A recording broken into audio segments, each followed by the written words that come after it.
분위기 바꿔볼게요. 아니 이다만한 소리가 펑 한다는 건 우리가 뭐가 터질 때 나는 그런 소리잖아요. 네, 그러니까요. 어제 오전 6시 15분쯤이었습니다. 이른 아침이죠. 인천시 서구에 있는 한 대단지 아파트 지하 주차장에서 뭔가 펑 하면서 불이 났습니다. 어허. 왜인지도 모를 폭발이었고 불이었는데요. 먼저 영상으로 확인하시겠습니다. 네네. 아파트 지하 주차장입니다. 흰색 승용차에서 연기가 피어오르기 어머나, 어머나. 시작하죠. 잠시 후 엄청난 폭발과 함께 새빨간 불길이 어머머. 치솟습니다.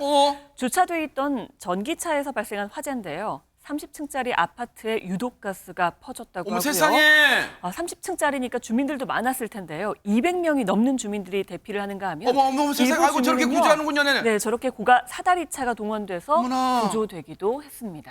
세상에 저 소방대원분들 안 계셨다면 저 주민분들 얼마나 애가 타고 진짜 불안불안하셨을까. 그런데 세상에 아침부터 지금 보세요. 하정은 평론가님, 주민분들께서 펑 소리가 뭐 들리진 않았겠지만 그 이후에 유독가스가 삽시간에 아파트로 번졌을 때 얼마나 놀라셨겠어요 진짜. 굉장히 놀라고 지금 전 주민들이 다 대피를 한 거예요. 아니면 일부 소방관들이 사다리차를 대고 구출을 하기도 네. 하고 그렇게 됐는데 지금 전기 자동차에서 화재가 발생한 거잖아요. 세상에 저 보세요 진짜. 저 화재가 8시간 20분 만에 진화가 됐다고 합니다. 왜요? 그렇게 많이 원래 진화가 되게 어려운 거 전기차 화재는. 아, 그래요? 그래서 8시간 20분 동안 계속해서 불이 타니까 유독가스가 아파트 전체에 퍼질 수밖에 어머나, 없었던 거죠. 네. 그 상황에서 주민들이 대피를 했는데 주민 22명하고 소방관 1명이 병원에 이송이 됐습니다. 세상에, 유독가스 근데 정말 심각해요. 네. 정말 다행히도 희생된 분들 중에 큰 이상은 아직까지 없다고 합니다. 야, 근데 8시간 20분 동안 저 차량에 불이 진화되지 않았다면 최진영 변호사님,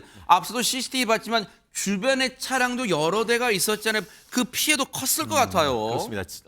고층 아파트의 지하 주차장이다 보니까 그만큼 차량도 많았지 않겠습니까? 실제로 언론 보도를 보면은 차량 47대가 전소했다라는 얘기가 있는 것 같습니다. 세상에. 차량 단순 계산으로 한 대에 1,000만 원만 해도 4억 7천, 만약에 한 2천만 원 정도 한다면 차량 자체만으로도 10억 이상의 피해가 세상에. 발생하는 것 같은데 과연 이것이 제조사의 어떤 그 과실인지 아니면 그 어떤 그 충전상의 문제인지 그 원인에 따라 이와 같은 피해 배상 내지 보상 문제도 있을 수 있기 때문에 네. 이 사안에 대해서는 다른 어떤 것보다도 화재 원인이 무엇인지 밝히는 것, 그에 따르는 또 피해 배상이나 보상을 하는 것에 만전을 기해야 될 것 같습니다. 네. 그런데 보세요. 저렇게 지금 영상만 봐도 차가 전소했다는 건 뭐예요? 말 그대로 다 타버렸다는 지금 형체 뼈대만 남았잖아요. 차체 이 철골 구조만요. 그런데 보세요. 이렇게 지금 피해를 입은 차량도 많다는 것은 지금 그때 상황이 얼마나 심각했는지를 알 수 있잖아요. 얘기 좀 들어보시고 이어가 보도록 하겠습니다. 계단에 내가 못 내려갔어요. 너무 연기가 많이 올라오니까. 저희는 집에 아예 못 들어가도 아무것도 안 되죠. 날씨도 더운데 단순히 차량까지 사용하지 못하니까 뭐 생활이 완전히 아무것도 안 되는 거잖아요. 출근이 안 되잖아요. 샤워도 제대로 못하고 의류도 지금 다 오염돼가지고 뭐 입을 수 있는 의류도 없고. 이 방송을 접하신 분들은 이 영상을 접하신 분들은 장유민 변호사님 막 그런 생각하실 거예요.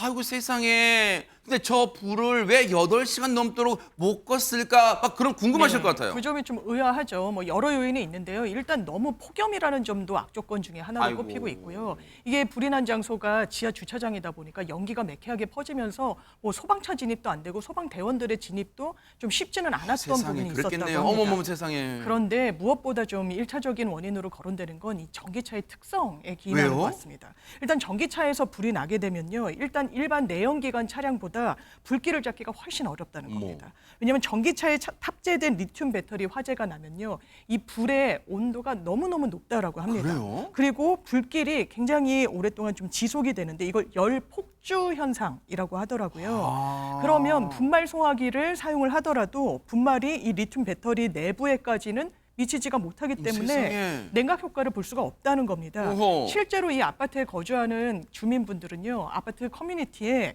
경비원과 여러 주민들이 소화기를 이제 발사를 해봐도 제대로 불길이 잡히지 않더라라는 목격담들을 올리고 있습니다. 어머나 세상에 그렇군요. 전기차가 편리할 수는 있겠지만 만약에 화재 시는 이런 어려움이 있다 이런 걸 지금 알 수 있었는데 근데 보세요. 안진용 기자님. 화재의 원인, 그럼 왜 갑자기 저 차가 주차돼 있다가 펑 하고 불꽃이 난 거예요? 제목에서 봤다시피 충전도 안 하고 있던 전기차입니다. 즉 어허. 충전 중이 아니었는데도 화재가 발생했다는 거죠. 아직 정확한 원인은 모릅니다. 오는 8일 국립과학수사연구원이 참여해서 정밀 수사를 벌일 예정이라고 하는데 네. 이게 나오더라도 이것과 별개로 이 주민들의 피해는 상당합니다. 아하. 8시간 넘게 이어진 화재 여파로 유독가스가 번진 데다가 게다가 일부 세대에는 단수와 단전까지 발생을 해서 큰 피해를 입고 있다는 거죠. 또 중요한 거, 지금 폭염이 계속되고 있습니다. 또 이게 더워서 에어컨을 켜지 못하는 걸 넘어서 화재가 발생되면 엘리베이터부터 타면 안 되죠. 즉 승강기 운영이 안 되기 때문에 고층에 사는 주민들의 피해는 더욱더 커질 수밖에 아이고. 없는 상황이고요. 지금 이 상황 속에서 이 임시관리사무소에는 피해 복구 상황이나 보상 절차를 확인하는 주민들의 줄이 계속되고 있다고 세상에. 하는데 중요한 건 아직까지 복구 작업이 기약이 없기 때문에 피해는 더욱더 확산될 것으로 예상됩니다. 엘리베이터도 엘리베이터입니다만 지금 폭염에 에어컨도 못 켜고 선풍기조차 못 돌리면 지금 주민들 혹시라도 이제 연세 드신 분들 지금 온열 질환이 많이 발생하잖아요. 지금 연세 드신 어르신이 있는 가정에서는 더더욱 걱정이 크지 않을까 싶은데요. 저 해당 아파트뿐 아니라 지자체에서도 이거 특단의 대책을 좀 빨리 마련해 드려야 될 것 같습니다.